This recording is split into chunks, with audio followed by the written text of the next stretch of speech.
Bom, nosso chamado pastoral veio na adolescência ainda, né, amor? A gente já era bem envolvido com as coisas do Senhor, da igreja, já liderava. Eu me lembro de muitas profecias, Nossa, né? muitas. E Todo congresso levantava um profeta e falava com a gente, ainda solteiros, né? Solteiros, é.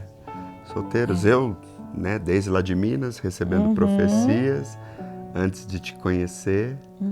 Quando nós nos conhecemos, nós recebemos profecias juntos. Quando nós casamos, falou a respeito de aceleração, né? Aceleração. Mas, na verdade, assim, dentro da realidade que nós crescemos, né, da realidade cultural e ministerial, era algo muito improvável, né? Até pra gente assimilar a profecia que o Senhor estava liberando, porque era algo que passava de pai para filho, né? É cultural, um ministério, o pastor, o filho ser pastor, daí passa-se o cajado. Então tem famílias pastorais, é geracional. Então quando Deus começou a falar com a gente não entendia muito. Não entendia nada. E a gente não entendia nada. E a gente perguntava, mas como assim, né? Será que a gente vai dirigir igreja? Vai estar... A nossa ideia era sempre que seríamos, no máximo, ele pastor. Porque outra realidade que existia na época, não tinha chamado eclesiástico feminino. Nenhum tipo de ordenação. Nem de diaconia, presbitério, obreira. Não tinha. A mulher é a esposa do pastor. Então, quando eu recebia qualquer profecia desse tipo, eu pensava, ou é heresia, ou é... Porque dentro daquela realidade não cabia, né? E da minha parte, isso era muito claro, porque eu ia para uma direção, às vezes, diferente da que um casal deveria se... Porque hoje nós entendemos que um ministério forte é quando os dois estão alinhados no mesmo propósito, né? Uma só carne, um só pensamento. E a gente passou por um processo que isso amadureceu, né, na nossa vida. E não foi algo que nós escolhemos, assim, teve uma opção de escolha.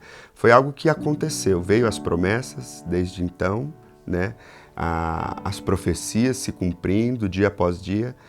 E chegou um tempo que a gente estava servindo e achava que estava numa zona de conforto e que a gente já estava exercendo tudo aquilo que a gente iria exercer na vida. Achava que ia até quando Jesus voltasse daquele jeito, estava tudo ótimo, estava tudo Quando bom. nós chegamos, na verdade o Senhor nos transicionou, né, de local, que eu comecei a ter contato e ver pastoras, né, mulheres. Ali começou como se fosse uns flashes das profecias, sabe? Fazer sentido. Nossa, será que era disso que Deus estava falando há, sei lá, 20 anos atrás? Né? Nossa, será que é isso? Só que ao mesmo tempo a gente achava que isso iria chegar, mas que nós seríamos sempre, no máximo, pastores auxiliares, pastores de ministério, pastores mantenedores, que a gente sempre foi muito... obediente ao Senhor na generosidade. Então a gente ajudou muitas plantações de igreja, nas construções, forro de igreja, som de igreja, de tudo e qualquer denominação, campanhas. Então a gente achava que poderia ser para isso, mas realmente começou a fazer sentido, né? Na verdade começou a... tem uma frase de John Stott que diz que o chamado ministerial pastoral é carregar algemas invisíveis. Então você não consegue, é invisível, mas você está acorrentado àquilo. Você não consegue viver sem aquilo. E a verdade é que eu acho que Deus, certeza que Deus, ele foi nos espremendo. Pouco a pouco. Sim. À medida que nós suportássemos, né? Porque ele foi espremendo, quando chegou um dia que ficou insustentável, né? Insuportável permanecer da mesma maneira. A ponto de um dia eu chegar no ambiente e dizer assim, não, tá decidido. Não tem como voltar atrás. E tudo cooperou, parece, né? Paulo diz que todas as coisas cooperam conjuntamente. E essa palavra, ela traz isso pra gente, né? Como que pode todas as coisas cooperarem ao mesmo tempo? E é assim na nossa vida. Elas cooperam conjuntamente para o bem daqueles que amam a Deus. Então, quando em 2019, foi nessa sala, 2017 na verdade, foi nessa sala, nesse tapete, nesse ambiente, que Deus avisou que iria recolher o meu irmão. Então, nós tivemos ainda mais 2 anos com ele. Quando em 2019 ele de fato chega primeiro, né? Ele não partiu, ele já chegou na nossa frente. Ali começou a cair várias fichas de como a vida é rápida, efêmera, passageira, né? E assim, você vive nessa expectativa, nesse planejamento, pra quê? Né? Por que não viver agora? Por que não começar o hoje? E nós estávamos servindo, dando aula de escola bíblica para casais naquele dia, e o telefone tocando sem parar, e estava faltando poucos minutos até que eu falei, vou atender, porque estava insistente. E aí quando vem aquela notícia, aquele choque, as coisas vão cooperando. Nós sabemos que o Senhor estava nos levando para um novo entendimento, uma nova dimensão, onde a gente passou a dar valor naquilo que realmente, de fato, tem valor, e deixar um pouquinho as nossas vontades, nossos desejos pessoais, e aquilo ficou um pouco mais latente, mais... E eu lembro que na hora que a gente estava saindo da igreja, eu olhei para trás no slide, assim, era um slide que a gente estava dando a aula, né? A gente tinha feito, claro, e o slide era um camaleão. Sabe, um camaleão?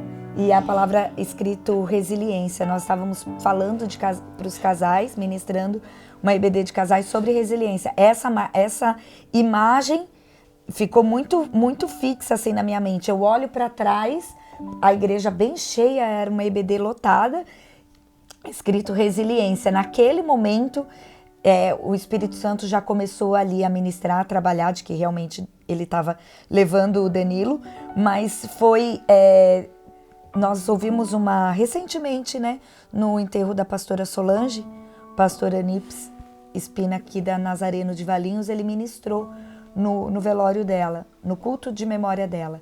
E ele disse assim, tem pessoas que falam mais alto quando morrem do que quando estão vivas. E hoje eu tô frasenta, né? Tô lembrando de um monte de frase aqui. E realmente, todas as vezes que nós lembrarmos de como Deus nos tirou daquela zona de conforto, nós vamos lembrar do Danilo, porque ele foi uma virada de chave, virou a chave, tipo... Aí, mesmo assim, nós ainda continuamos no conforto, viajando adoidado, que a cada 2, 3 meses a gente viajava, mesmo liderando, mesmo ajudando nas igrejas, a gente tinha uma vida social muito ativa. E assim, só para complementar, né? Ele era uma pessoa que toda vez que eu cortava o cabelo dele, ele falava assim, pô, cara, para de trabalhar, velho. Vai fazer a obra de Deus, mano. Eu sustento vocês. Quanto você ganha? Vai você, a Juliana, vai fazer quanto você ganha? Eu pago. E aquele negocinho, aquilo pra mim era inconcebível, né, deveria. Mas assim, ardia, né, aquilo hoje a gente tem a plena convicção que do que ele falava, ele enxergava mais. Ele enxergava além do que aquilo que a gente enxergava. Porque pra mim eu falava assim, mas nunca que eu vou deixar a minha profissão, nunca que eu vou parar de trabalhar aqui no salão. Pensava comigo assim, eu falava, um dia, tal, para não deixar ele sem graça ali. Mas eu falava assim, no meu pensamento, eu falava, mas nunca, ele tá maluco, não vou fazer isso. Mas ele enxergava uma coisa que a gente não enxergava. Então, como Deus nos empurrou com mãos fortes, porque ele estava falando, a gente não estava ouvindo. Né? Aí nós estávamos numa viagem no sul, em Gramado, jantando com um pastor amigo nosso e um paizão espiritual, um pai aqui da nossa família, da nossa casa, que foi ele, inclusive, que quando eu tinha 12 anos, ele perguntou se eu estava preparada para sair da zona de conforto, e eu disse que sim. Daí ele falou, tem certeza que você está respondendo, né? Então olha para a igreja e diz que você está preparada. E olhei, era um congresso de jovens lotado, devia ter uns 1.000 jovens, assim, né? 1.200 jovens. E eu virei, eu tava sentada na primeira cadeira, porque eu tocava flauta, né? O primeiro instrumento que fica. Eu virei, eu lembro direitinho, assim, a sainha, né? A flautinha. Eu virei e disse pra igreja, eu estou preparada, né? O céu tem essa imagem, né? A gente tem o pastor Diogo, né? O pastor Diogo, filho do pastor Eliseu também. Toda vez que ele me vê, que eu fui com você lá pregar, ele lembra desse dia. Enfim, depois de tantos anos, a gente lá com ele, com os filhos, tudo, Danilo já tinha falecido. E ele, no meio do jantar, ele fez uma pergunta pra gente, né? Ele disse, vocês não têm vergonha? Daí a gente, vergonha, né? Achando que tava falando de alguma coisa ali. Ele falou, até quando vocês vão fugir? Até quando vocês vão se fazer de desentendido? E na nossa concepção, nós não estávamos fugindo não, de maneira muito pelo contrário. A gente estava trabalhando muito para Deus, né? E ele disse, vocês tinham que ter vergonha de fugir tanto. Eu disse para ele, né, que a gente sabia que a gente um dia ia 100% para o ministério, mas que primeiro eu queria... E comecei a listar, né? Não sei quantos salões, blá, blá, blá, casa, filhos, não sei o quê. Ele disse para mim, você tinha que ter vergonha de querer dar o resto para o Senhor. Porque você tem que dar a sua vitalidade, né? A tua jovialidade, tua criatividade. Quando você quer fazer isso quando você estiver velha, né? Que não tiver mais energia, né? E é engraçado que tem Eclesiastes diz, lembra do teu Criador no dia da tua mocidade. E você acha que esse mocidade é os jovens aqui, né? Lembra do teu Criador nos dias da tua mocidade. Só que o texto vai continuar dizendo assim, porque daqui a pouco seus dentes vão cair. Daqui a pouco o teu joelho não consegue mais andar. É desse jeito o texto. É que a gente para ali, né?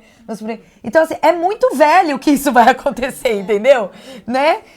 Esse mocidade são muitos anos, né? Até o Denis, assim, ainda é mocidade, porque mesmo velho ainda tem dente, né? Ainda o joelho consegue se firmar, né? É deitadura. Então, esse mocidade... São muitas gerações, são muitas décadas. Não é só quando você tem 18, 20 anos, né? Então, realmente, nós voltamos de Gramado, muito reflexivos. E tanto que a gente gosta muito de voltar lá, né, naquele restaurante. Porque voltamos... Foi ali que foi um empurrão humano, né? Daquilo que Deus já estava empurrando no céu e a gente ainda não estava captando. E aí foi, né, amor? E teve uma decisão fatal, né? Sim. Acho que a decisão que a gente teve... Crucial, né? É crucial ali de falar assim, não, é isso. Porque chegar nesse resultado da decisão, acho que é muito difícil para nós humanos, porque a gente pensa assim, eu não quero desagradar a Deus, eu não quero fazer coisas que eu me arrependa, e sempre existem vozes, né, que vão falar, nossa, se você for, você vai ver, pode quebrar a cara, né, mas... A gente tinha muitos pastores nos incentivando a ir, mas os pastores incentivando a não ir, eram muito maior, o número era maior, sabe? Não ir, mas dizendo assim, tem certeza? Vocês não precisam fazer isso. A gente ouvia frases assim, ai filho, só. A gente ouvia frases assim, ministério pastoral é solitário, ministério pastoral são muitas traições, são muitas decepções, você alimenta uma ovelha, mas a ovelha morde. E hoje, depois desses anos pastoreando, a gente já sabe tudo isso. É verdade. Ovelha morde. É verdade. Eles não era maldade deles, entendeu? Não é que eles eram sofridos e queriam colocar... Não. Eles falavam assim, vocês não vão ter amigos. Eles estavam certos, né? Mas teve uma frase que realmente me gravou. O pastor disse assim pra mim, pode ser difícil, mas tem que ser possível. E tá sendo possível, né? Sim. Eu não sei se as crianças lembram de quando a gente comunicou. Vocês lembram? Nossa, eu lembro. Quer contar? Quando o papai e a mamãe chegaram e falaram assim... A gente tava fazendo, não sei, uma tava fazendo lição, outra jogando videogame, outra vendo filme. Aí eles falaram assim, filhos, vem aqui no quarto. Pegou todos os eletrônicos. Não, eles foram na sala. Eles foram na sala. Desligaram tudo, pegaram tudo. E falaram assim, filhos... Não tem mais como fugir eu e o seu pai recebemos algo de Deus que não tem mais como fugir. Na hora o Pedro começou a chorar, a gente ficou traumatizado. Pensei que era alguma coisa mais séria. A gente achou que era algo grave. A gente começou a chorar, ficou traumatizado. E ela, a gente tem um chamado pastoral e a gente, mamãe, não faz isso de novo. Eu comecei a chorar depois que ela falou. Tipo, eu tava meio que segurando, né? Aí eu comecei a chorar só depois que ela falou. Aí eu falei assim, meu Deus, não é possível isso. Então, aí, porque eu pensei que era algo mais sério. Aí... E você, Lu? Tava jogando videogame. Mas na verdade, nós entendemos que não existe pastor, né? Não existe pastora, existe família pastoral. Os filhos pagam o preço junto, colhem junto e nós não enganamos eles, nós falamos tudo.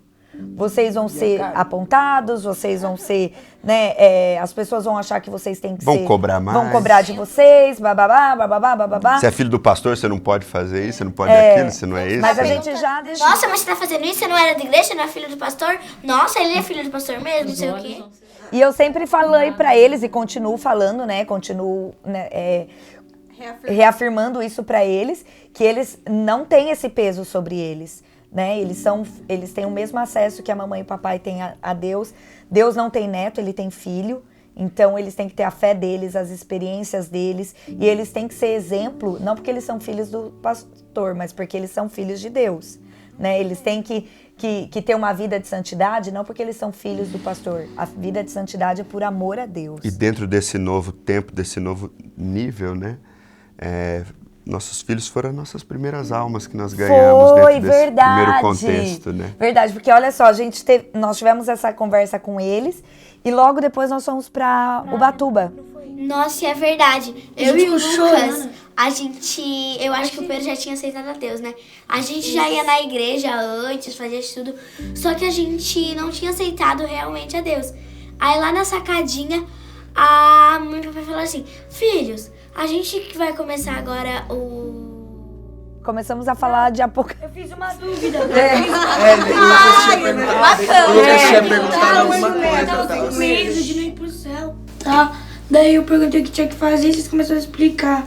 Daí ia voltar, daí ia subir, daí ia descer. Ele era apocalipse. Daí ia ter a guerra. elevador agora. E aí vocês ficaram chorando, em pânico, e a Ana falou, calma. Aí eles perguntaram, gente, mas calma. Vocês aceitaram a Deus mesmo e o Pedro? Eu aceitei no tal dia. Foi dia 4 de janeiro, isso eu lembro, foi dia 4 de janeiro de 2020. 4 de janeiro de 2020. Eles aceitaram Jesus. O Pedro já tinha aceitado numa IBF, ele aceitou Jesus, foi batizado com o Espírito Santo. E os outros dois aceitaram Jesus em Ubatuba. Foi as nossas primeiras almas, né, para Jesus dentro dessa nova atmosfera, realidade. Lembro da cena certinho, lembro. E algo também que nós quisemos preparar eles é o quanto a nossa vida ia mudar, a realidade que nós estávamos. Então a gente viajava todo ano, a cada 2, 3 meses para os melhores hotéis do Brasil, né, os melhores resorts. Ia pra Disney, então, desde então nós nunca mais fomos pra Disney. Água clara. Nós preparamos isso pra eles, né, ó, a realidade social vai mudar, né, mas eu tenho a convicção que nós estamos juntando tesouros incorruptíveis, né, onde a traça não corrói, o ladrão não rouba, e é perpétuo, né. E existe um prazer enorme. Existe um prazer enorme. Mas nós estamos orando, né, filhos? Eles oram todos os dias para ir para Disney. Todo ano, né, gente? Olha a mala de acordo. Bom, é isso, né, amor? Até que em 2020 nós começamos, de fato, a preparar. Sim, aí nós já conhecíamos, né? Todo esse time.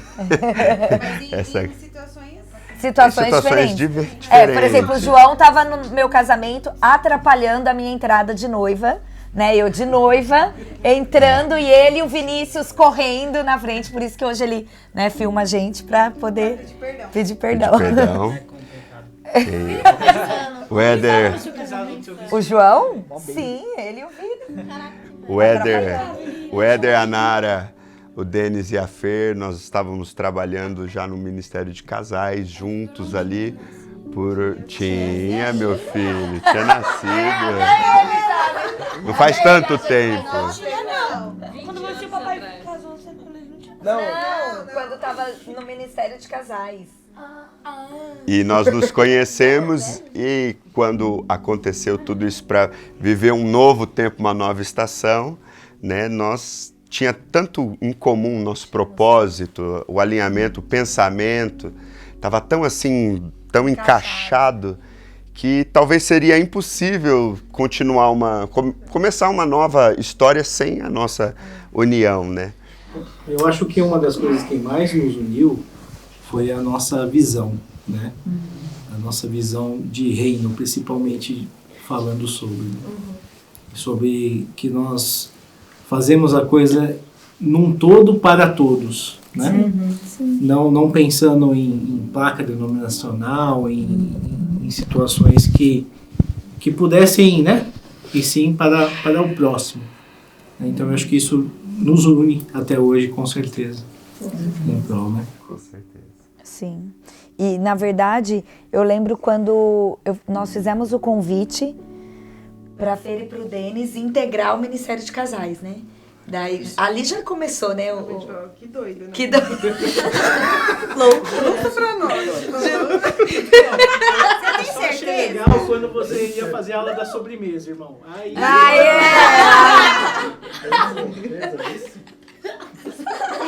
Não, e você não sabe, eu achei o PowerPoint das aulas de verdade. Esse final de semana, a minha cunhada estava em casa e nós começamos a ministrar alguns temperamentos, explicar linguagem do amor.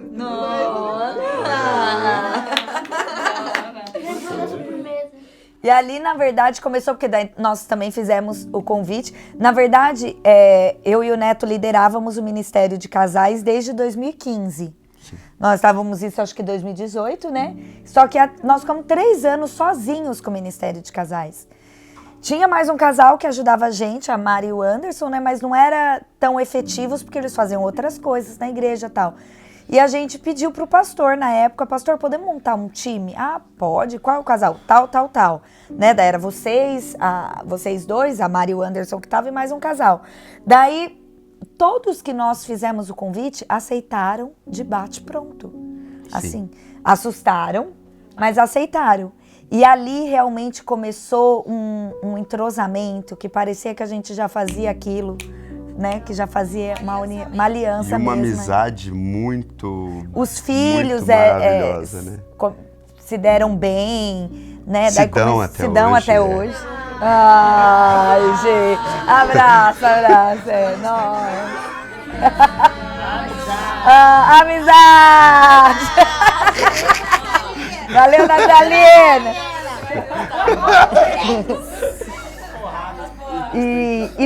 E cresceu muito rápido o Ministério de Casais. Em menos de um ano, assim, nós tínhamos filas. E eles foram alunos, verdade. Estavam Noivo e fez o curso de noivos, Mas a gente tinha...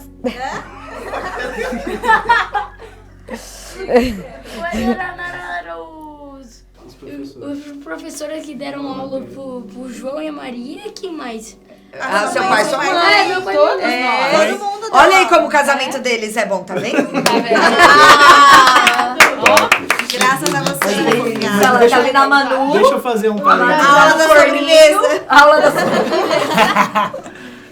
Mas vou falar assim, Foi a que você mais gostou, né?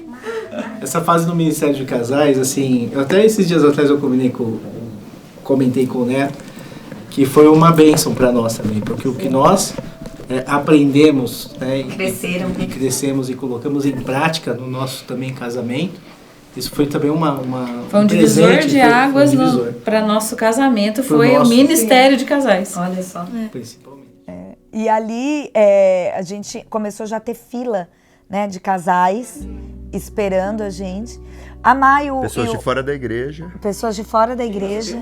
Eu lembro que vocês tinham que fazer, tipo, turnos, não era? Não era turnos, era dividir por mês, não era? Dividir. As turmas. Depois começamos o online por conta das pessoas de fora, né? Exatamente. Até de São Paulo tinha pessoas. E algo também que o Senhor naquela época já começou a nos ensinar, que logo que a gente começou o Ministério de Casais, passou pouco tempo, a igreja mudou de endereço. E a comissão de obras era... Né? Se você parar para pensar numa linha do tempo, né? Aquela comissão de obras é a mesma da comissão de obras até hoje, né? Era um estágio. Exatamente. E a Maio Anderson... a Maio João foi num... A gente tava viajando, né? Era seu aniversário, daí a gente foi pra Paraty pra comemorar o aniversário, né? E depois um dia a gente foi em Trindade.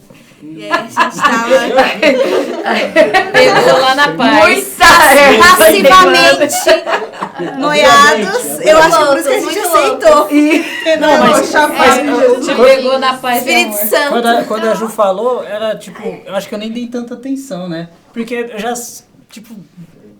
é isso, vou estar aceitei. Já dentro, tá suave. Porque eu lembro que naquele dia eu contei que nós estávamos caminhando para isso, né? Janeiro, meu aniversário, né? Então, ó, tá pra nascer, tal, não sei o quê. Só que meio que ficou no ar, né?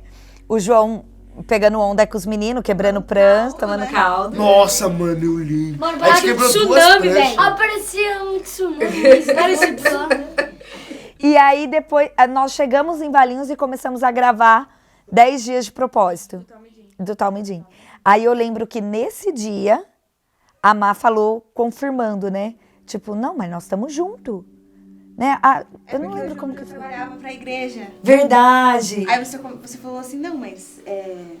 E a igreja, né? Eu falei, e daí? Ele sai, a gente vai junto. Aí Daí eu comecei a chorar. Como assim?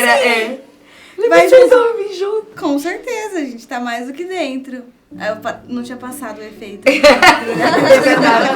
Mas antes, né, da Má mudar de ideia, eu já marquei a reunião, lembro que naquela semana, para todo mundo sentar junto, se conhecer agora. E dali em diante nós começamos a sentar toda semana. Toda semana. Aqui na casa da minha mãe, né? Era muito legal. Era muito legal. Era divertido demais. A gente ficava mó varziando em silêncio, porque não Aí eu É que no vídeo... A gente subia. Eu ia lá, jogava videogame, aí ele ficava no celular e eu ficava lá, vamos ligar de boneca, gente? E elas, não, Maria, vamos ficar com eles ali no celular. Ai, que dó da Maguinha. E eu tenho um testemunho, assim, que em uma dessas reuniões, nós falávamos tanto da parte... Fazia uma célula, né? Trazia uma palavra. Então, era uma reunião de culto, né? Mas também de alinhamento ali da parte operacional da igreja. Construir visão, construir missão, valores, construir a linha do tempo. Nós fizemos uma linha do tempo dos primeiros 5 anos da igreja. Contamos sobre a nossa... Colocávamos também datas para aquilo acontecer. Sim, como meta mesmo, né? E eu lembro que em uma daquelas reuniões, eu contei um testemunho, que eu acho que eu nunca contei isso para vocês, né? Mas eu comecei a contar das vezes que o Senhor me usava em profecia. E o nível de revelação que Deus me concedia com 13, 14 anos, de revelar coisas terríveis, assim, né? Sobre caráter, sobre conduta, e em gabinete pastoral, e falar aquilo, e depois aquilo realmente já estava acontecendo. Enfim, eu comecei a contar para vocês. Eu lembro que uma vez Deus me usou e eu falei para um rapaz... várias coisas que iriam acontecer com ele, né? Profetizei assim no culto. Falei, para você saber que é Deus que tá falando, essa semana, dia tal, no horário tal, estourou um pneu de um caminhão na sua frente, na frente na avenida, do seu lado, na avenida que vai lá para Vinhedo? Paulista. Na Avenida Paulista, e realmente tinha acontecido. né? Teve muitos outros testemunhos. E eu comecei, só que eu estava contando para vocês de uma maneira saudosista, de uma maneira triste, porque na minha cabeça Deus não estava me usando mais daquele jeito. E de repente o Denis, ele olhou para mim assim, ele pegou assim no meu braço e ele disse assim: mas quem disse que Deus não te usa assim ainda? Você já está sendo usada aqui em revelação, em profecia, né? E aquele dia começou um processo de cura na minha vida das minhas memórias. Que eu acho que se aquilo não tivesse acontecido, até hoje eu ia ficar pensando, mas naquele tempo, né? É um saudosismo, né? E a gente precisa olhar para o passado com gratidão, mas acreditar que tem um futuro muito melhor e muito maior esperando, né? E eu me lembro que na mesa nós, depois de conversar, alinhar tantas coisas, né? Uma das coisas que nós alinhamos foi: vocês estão dispostos a às vezes não ter mais tanto tempo como a gente tinha, a viver aquilo que a gente talvez a gente não vai ter as mesmas comunhões, viajar tanto, a gente não vai se ver tanto, a gente vai brigar, né? A gente vai discutir. A piadinha do Denis, que só ele... Tudo pode acontecer. Falei, se vocês estão de fato dispostos a viver uma vida assim, que a gente não sabe aonde a gente ia chegar de fato, mas a gente tinha convicção de que algo diferente estava acontecendo. Havia uma percepção. E eu me lembro bem que vocês falaram assim na mesa: estamos. Sim. E hoje se passaram um tempo, né? E nós estamos aqui. E a gente pergunta de novo, né, para vocês. Né? Vocês estão dispostos? Vocês estão dispostos a continuar? Já queimou. Já queimou os barcos. Não tem como voltar mais atrás.